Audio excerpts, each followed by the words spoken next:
Assalamualaikum warahmatullahi wabarakatuh. Innal hamdalillahi nahmaduhu wa nasta'inuhu wa nastaghfiruh wa na'udzubillahi min syururi anfusina wa min sayyiati a'malina. May yahdihillahu fala mudilla lahu wa may yudlilhu fala hadiyalah. Asyhadu an la ilaha illallah wahdahu la syarikalah wa asyhadu anna Muhammadan abduhu wa rasuluh. Allahumma sholli ala sayyidina Muhammad wa ala ali sayyidina Muhammad kama shallaita ala sayyidina Ibrahim wa ala ali sayyidina Ibrahim wa barik ala sayyidina Muhammad wa ala ali sayyidina Muhammad kama barakta ala sayyidina Ibrahim wa ala ali sayyidina Ibrahim fil alamin innaka Hamidum Majid. Rabbi shrah li sadri wa yassir li amri wahlul 'uqdatam min lisani yafqahu qawli amma ba'du. Hadirin hadirat jamaah kaum muslimin wal muslimat yang dirahmati oleh Allah Subhanahu wa taala. Nah, kali ini kita masuk kepada bab selanjutnya, yaitu babu sitratil musolli. Bab pembuat batas untuk orang yang sholat, ya. Kalau di sini bab membuat penutup untuk orang yang sholat. Penutup mungkin kalau di terjemahan ini kurang begitu pas, ya. Membuat batas, ya, batas untuk sholat, untuk orang yang sholat. Nah, hadis ini diriwayatkan oleh Abi Juhaim, nomor hadis 228 di kitab Bulughul Maram dan syarahnya. Wa an Abi Juhaimi an Abi Juhaim ibnil Harisi qala Rasulullah sallallahu alaihi wasallam law ya'lamul maru baina yadayhil musalli madza alaihi minal ismi lakana ayyakifa arba'ina khairan lahu min ayyamura baina yadayhi. An Abi muttafaqun alaih wa lafzul lil Bukhari wa waqa'a fil Bazzar min wajhi akhar arba'ina kharifan. An Abi Juhaim bin al-Harisi qala, dari Abi Juhaim bin Haris qala telah berkata, qala Rasulullah sallallahu alaihi wasallam, telah bersabda Rasulullah sallallahu alaihi wasallam, lau ya'lamu, kalau misalkan mengetahui, al-maru. Nah, al-maru di sini adalah fa'il daripada ya'lamu, orang yang lewat, baina yadail musalli, di hadapan orang yang sholat, madza alaihi minal ismi, dosa apa yang akan dia dapatkan, lakana, niscaya ayyakifa arba'ina, dia akan berhenti 40 selama 40. Nah, ini nanti ada pembahasannya 40 hari kah atau 40 musim atau 40 tahun. Nanti ada kita bahas, ya.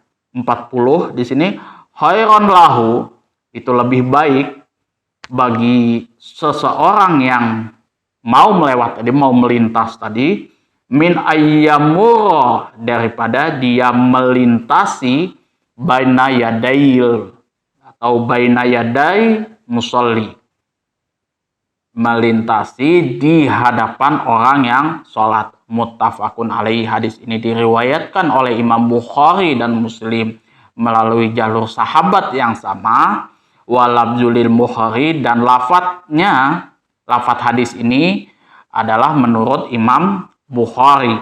Wa waqa'a fil Bazzar, dan menurut Imam Bazzar fi wajhil akhar, dari sanad yang lain, arba'ina kharifan, ya, ditambah, ada tambahannya, bukan ditambah, ya, ada tambahannya, yaitu 40 musim gugur, ya. Kalau misalkan diartikan ya 40 tahun lah, kayak gitu.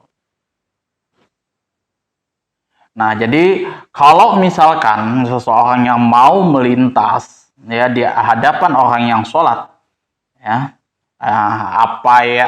dosa apa yang akan dia dapat, maka dia akan berhenti selama 40 tahun lah, katakan seperti itu, 40 tahun, lebih baik daripada dia melintas di hadapan orang yang sholat tersebut. Dosanya lebih besar kalau kalau misalkan dia tahu dosanya, itu kan.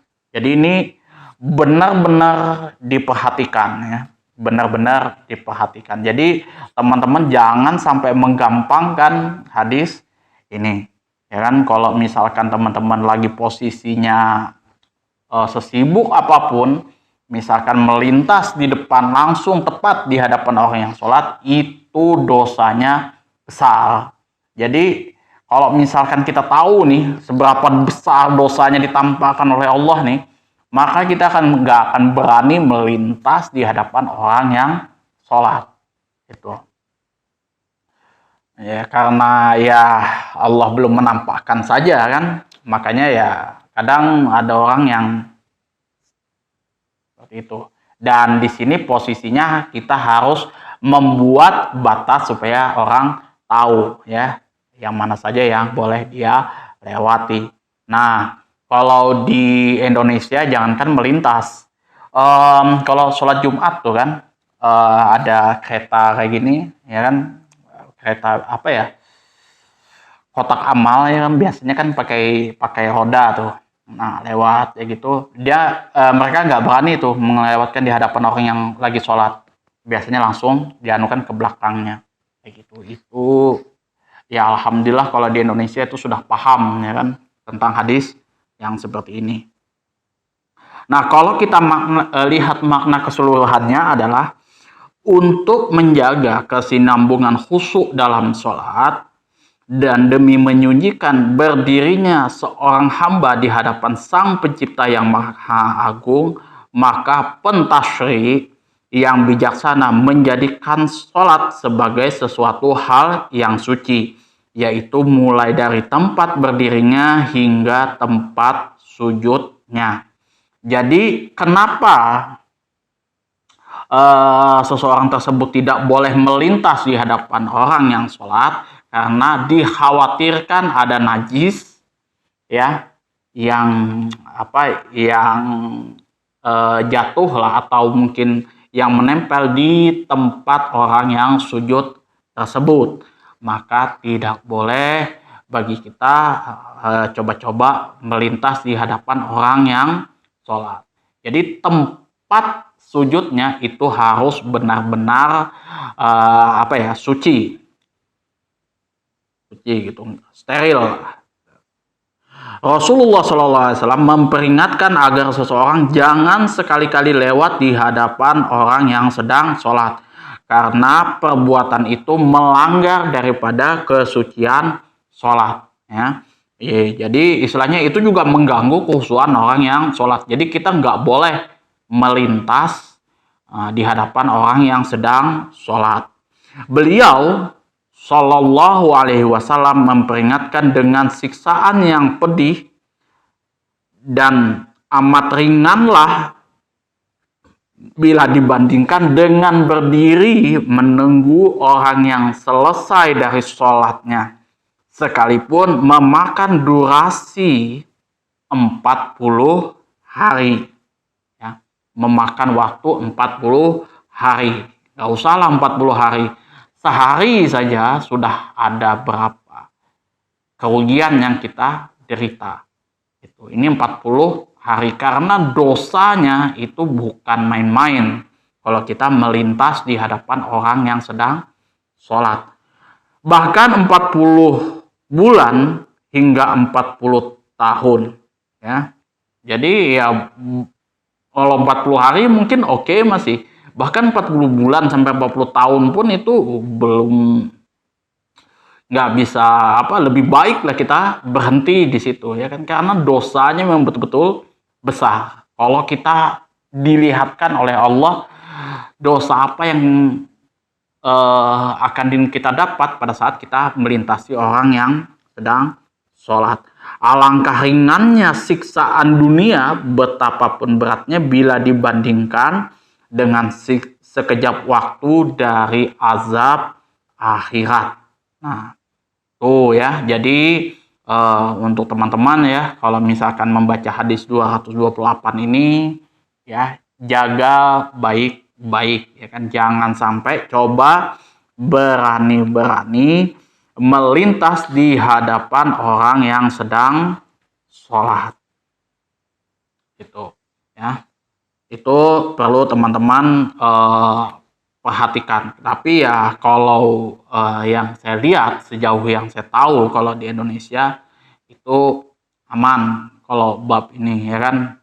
Itu banyak lah yang sudah paham dengan hadis ini, walaupun gak hafal-hafal betul, tapi ya kalau misal sholat Jumat itu yang saya lihat itu mayoritasnya itu pasti sudah ada kotak amal kayak gitu mau lewat, jadi itu pas ada orang sholat ya dia lewatkan di belakang. Itu saking menjaganya supaya jangan sampai mengganggu kekhusyuan orang yang sedang.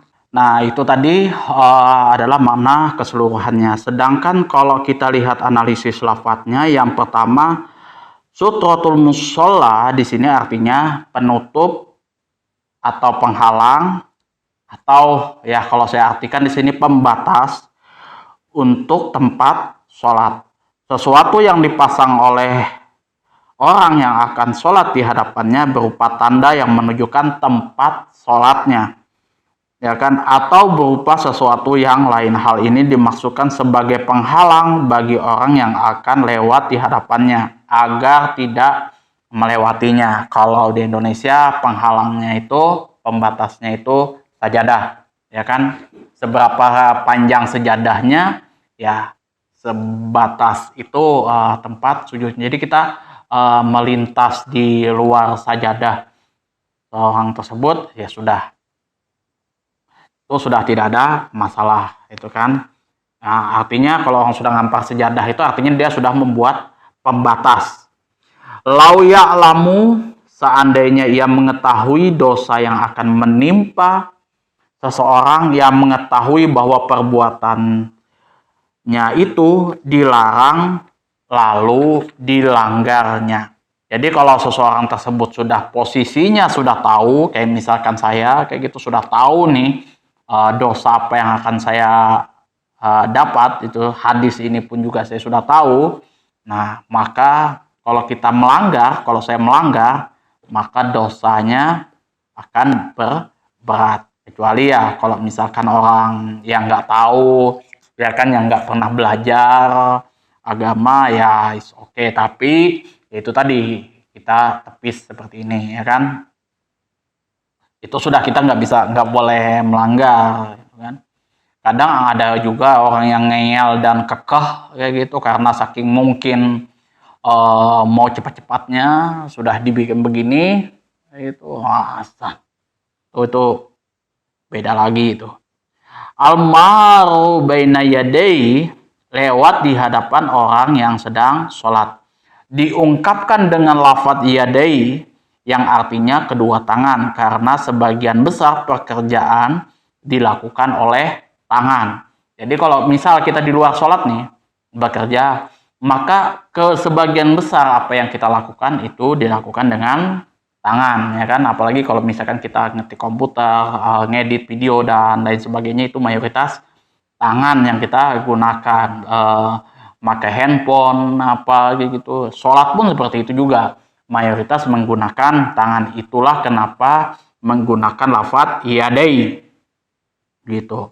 Kalau dulu kan dosa yang kita lakukan itu mulut ya kan, karena sering ngegosip apa segala macam, memfitnah orang itu dengan mulut.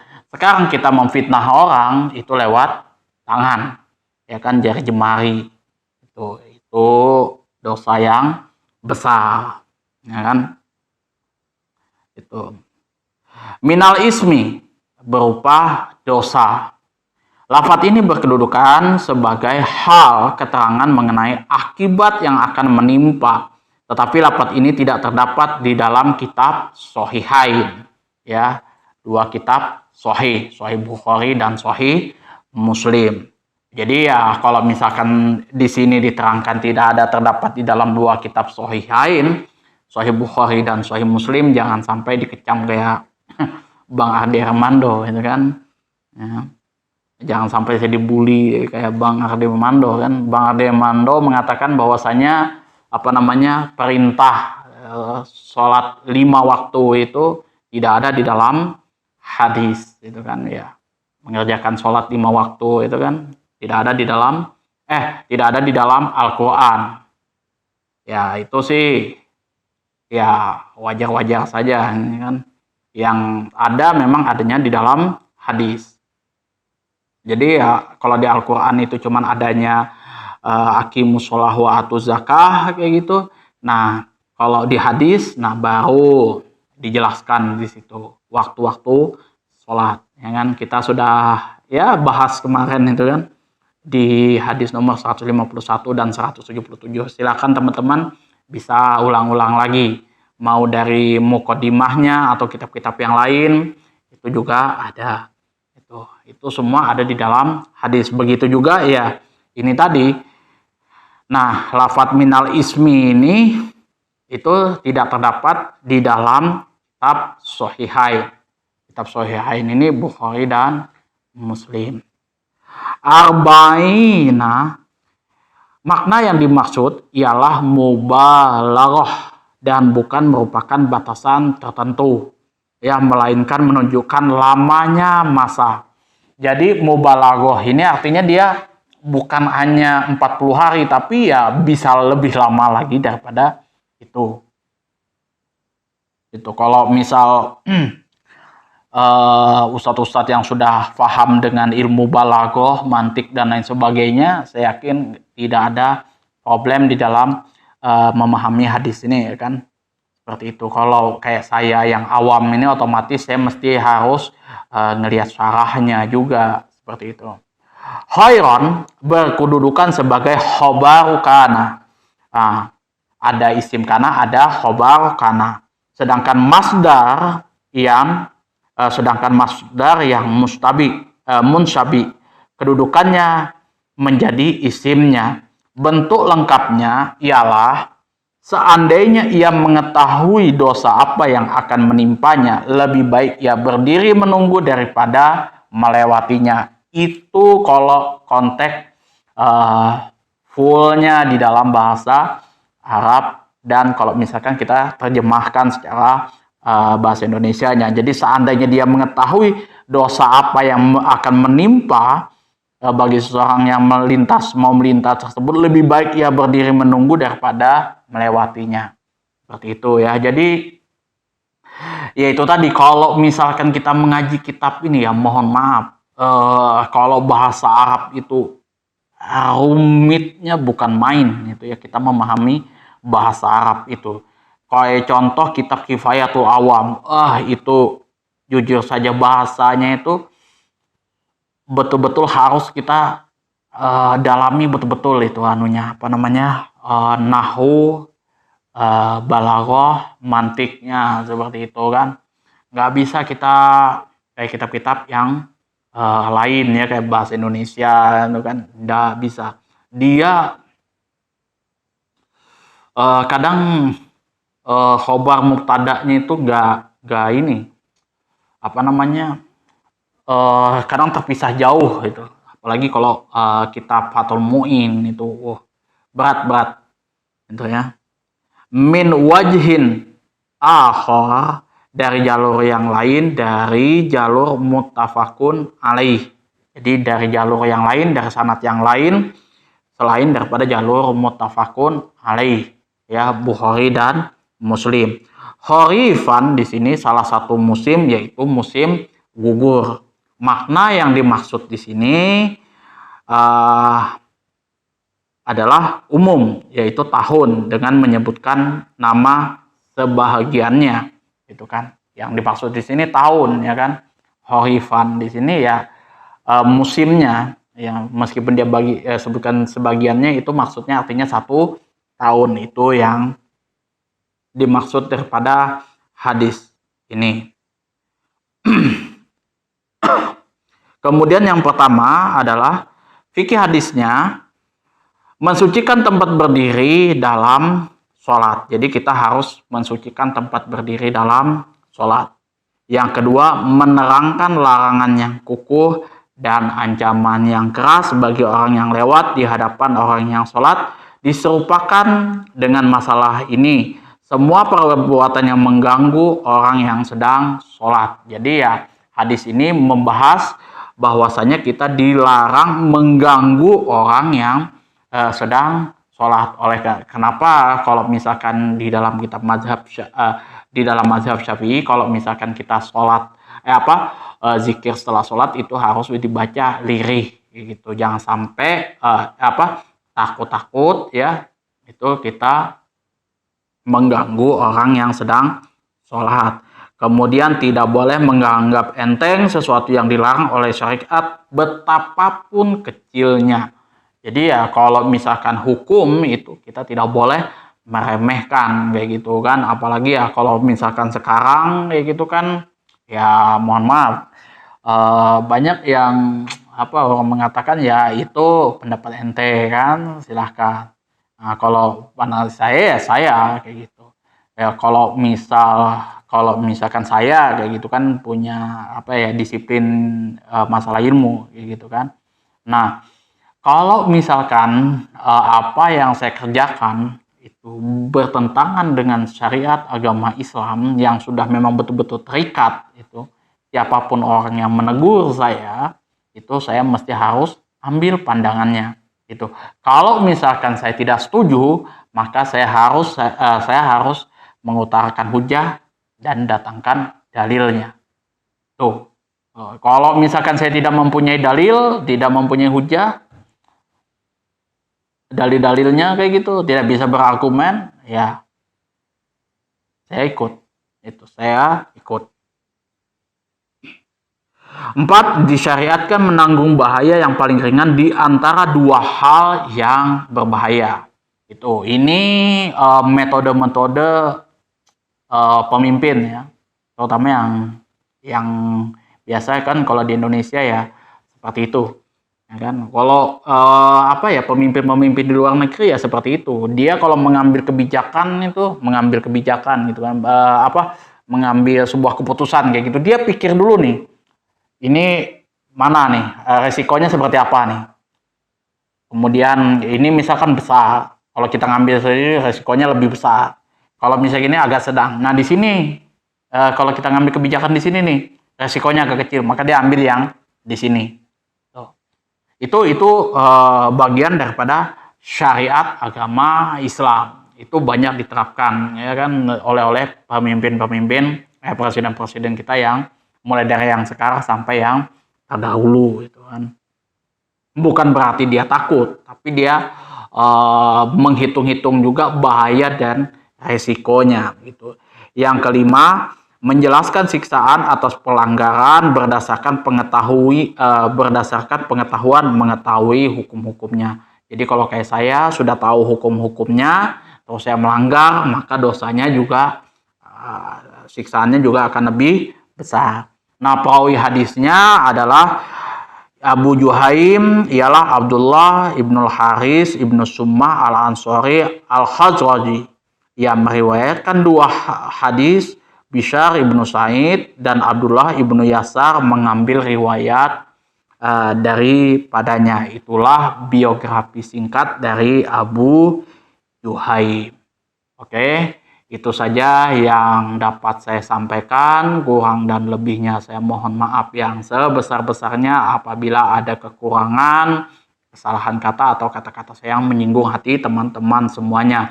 Apabila ada kritikan, saran, komentar, dan pertanyaan, silahkan atur di kolom komentar. Akhirul kalam. Wabillahi taufiq wal hidayah. Assalamualaikum warahmatullahi wabarakatuh.